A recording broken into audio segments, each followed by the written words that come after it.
Good morning friends, I hope आप सब अच्छे होंगे। आपका स्वागत है आपके अपने YouTube channel current affairs for exam में। चलिए आज दिनांक 27/1/2024 की प्रश्नावली शुरू करते हैं। निम्नलिखित में से किसने कौशल भवन का उद्घाटन किया? भारत के राष्ट्रपति, भारत के प्रधानमंत्री, भारत के गृह मंत्री या कौशल विकास एवं उद्यमिता मंत्री? इसका सही जवाब है भारत के राष्ट्रपति। हाल ही में भारत के राष्ट्रपति श्रीमती द्रौपदी मुर्मू जी ने कौशल भवन का उद्घाटन किया। कौशल भवन कौशल विकास और उद्यमिता मंत्रालय के अंतर्गत आएगा तथा यह युवा की आकांक्षाओं को प्रेरित और पूरा करने में बढ़ावा देगा। चलिए अगले प्रश्न पर आते हैं। खंजर अभ्यास भारत और किस देश के बीच एक संयुक्त सेट अभ्यास है? Kazakhstan, Kyrgyzstan, Uzbekistan, Tajikistan? इसका सही जवाब है किर्गिस्तान। खंजर अभ्यास भारत और किर्गिस्तान के बीच एक संयुक्त सैन्य अभ्यास है। इस साल इसका 11वां संस्करण हुआ। यह हिमाचल प्रदेश के बालाकोट में हुआ। यह हर साल होता है तथा यह हर साल में पहले देश में तथा दूसरे साल में दूसरे देश में होता है। इसका उद्देश्य पर्वतीय इलाकों में आतंकवाद से निपटने और उससे रिलेटेड अनुभवों को पाना है। इसकी शुरुआत दिसंबर 2011 में हुई थी और तथा इसकी शुरुआत भारत में हुई थी, नाहन में। चलिए अगले प्रश्न पर आते हैं। अंतर्राष्ट्रीय शिक्षा दिवस कब मनाया जाता है? 24 जनवरी, 25 जनवरी, 26 जनवरी, 27 जनवरी? इसका सही जवाब है 24 जनवरी। अंतर्राष्ट्रीय शिक्षा दिवस 24 जनवरी को हर साल मनाया जाता है। इस साल का थीम है लर्निंग फॉर लास्टिंग पीस। यह अंतर्राष्ट्रीय शिक्षा दिवस के 2024 का थीम है। 3 दिसंबर 2018 को संयुक्त राष्ट्र महासभा ने एक प्रस्ताव पर मंजूरी दी थी जिसमें 24 जनवरी को अंतर्राष्ट्रीय शिक्षा दिवस के रूप में मनाया जाएगा। चलिए अगले प्रश्न पर आते हैं। एक्सरसाइज साइक्लोन भारत और किस देश के बीच एक संयुक्त सैन्य अभ्यास है? Algeria, Libya, Egypt, Morocco? इसका सही जवाब है इजिप्ट, मिस्र। साइक्लोन अभ्यास भारत और मिस्र के बीच एक संयुक्त सैन्य अभ्यास है।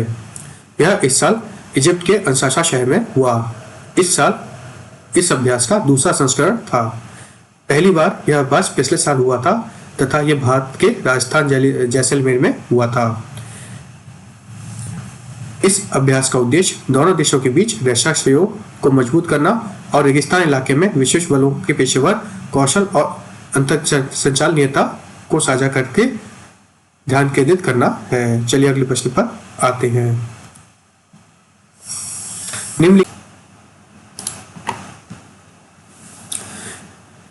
निम्नलिखित में से किसने असम के ब्रेवहाट लचित बोरफुकन पुस्तक का विमोचन किया है? भारत के राष्ट्रपति, भारत के प्रधानमंत्री, भारत के गृह मंत्री, कौशल विकास एवं उद्यमिता मंत्री? इसका सही जवाब है भारत के गृह मंत्री। हाल ही में भारत के गृह मंत्री श्री अमित शाह जी ने असम के ब्रेवहाट लचित बोरफुकन नामक पुस्तकों का विमोचन किया है। इस पुस्तक को श्री अरूप कुमार दत्ता जी ने लिखा है। लचित बोरफुकन का जन्म 24 नवंबर 1622 को हुआ था। लचित बोरफुकन को सरायघाट की लड़ाई में उनकी भूमिका के लिए जाना जाता है जिसमें उन्होंने मुगलों के खिलाफ जीत हासिल की थी तथा अहोम साम्राज्य को जीत दिलाई थी। वो उस साम्राज्य के सेनापति थे। हाल ही में एनडीए में नेशनल डिफेंस एकेडमी में जो बेस्ट कैडेट का पुरस्कार होता है उसे लचित बोरफुकन गोल्ड मेडल राष्ट्रीय पुरस्कार दिया जाता है जो कि इन्हीं लचित बोरफुकन को समर्पित है। सरायघाट की लड़ाई सन 1671 में हुई थी तथा यह ब्रह्मपुत्र की नदी पर हुई थी। यह लड़ाई नदी पर हुए सबसे बड़े नौसैनिक युद्ध के रूप में मानी जाती है। लचित बोरफुकन मेडल की स्थापना सन 1999 में हुई थी। चलिए अगले प्रश्न पर आते हैं। मातिका भाषा निम्नलिखित में से किस राज्य से संबंधित है? केरल, गुजरात, कर्नाटक, बिहार? इसका सही जवाब है केरल।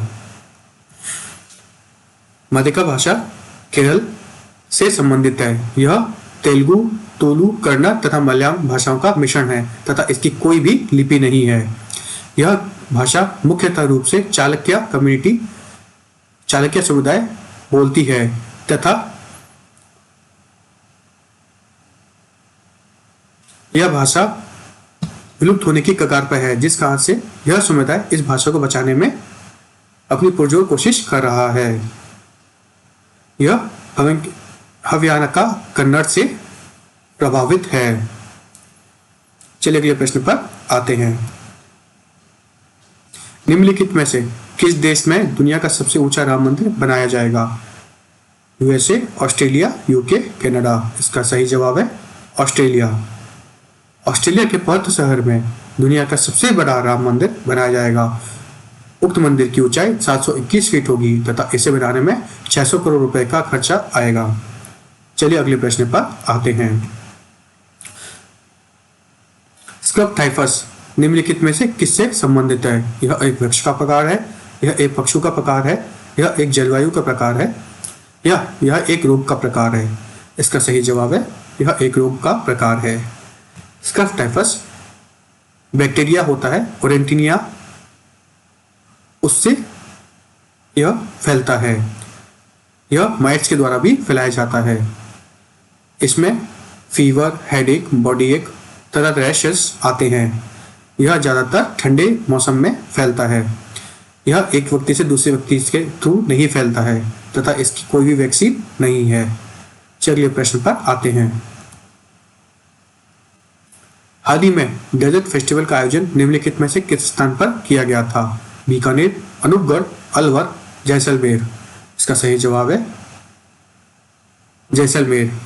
हाल ही में राजस्थान के जैसलमेर शहर में डेजर्ट फेस्टिवल का उद्घाटन किया गया।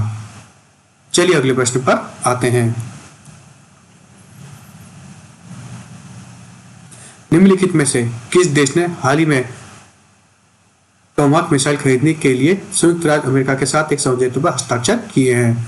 Ukraine, Japan, Finland, Latvia. इसका सही जवाब है जापान। हाल ही में जापान ने 400 टोमाहाक मिसाइल खरीदने के लिए यूएस के साथ एक एग्रीमेंट पर साइन किया है। यह मिसाइलें यूएस में ही बनती हैं। यह मिसाइलें शिप सबमरीन से लॉन्च की जा सकती हैं। यह एक पारंपरिक पेलोड तथा परमाणु पेलोड भी ले जा सकती हैं। फ्रेंड्स, आज का सेशन यही समाप्त होता है। आपको हमारा सेशन कैसा लगा कमेंट करके बताइएगा तथा लाइक एक सब्सक्राइब अवश्य कीजिएगा। धन्यवाद।